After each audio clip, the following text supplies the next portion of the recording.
बिस्मिल्लाहिर्रहमानिर्रहीम। ज़ैनब टीवी की तरफ से मैं आप लोगों के साथ बहुत ही प्यारी वीडियो शेयर करने जा रही हूँ कि खामोशी में निजात है।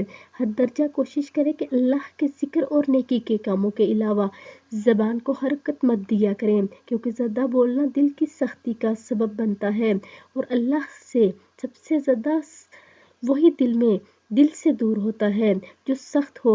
इसे नसीहत पर अमल करने से बहुत सारी रुसवाइयाँ, शर्मिंदगियों से बच सकते हैं, क्योंकि जिसकी गुफ्तगू ज़्यादा इसकी शर्मिंदगी भी ज़्यादा, और जिसके काबिल शर्म अमूर बढ़ जाए तो इसके गुनाह भी बढ़ जाते हैं, और जिसके गुनाह ज़्यादा हो जाए आग उसके ज़्यादा लायक हो जाती है। इसलिए शरीयत ने खामोश रहने को मुद्दसराई कहा है और राहबत दिलाई है कि रसूलुल्लाह सल्लल्लाहु अलैहि वसल्लम का फरमाने मुबारक का मफ़हूम है कि जो खामोश रहा उसने निजात पाली।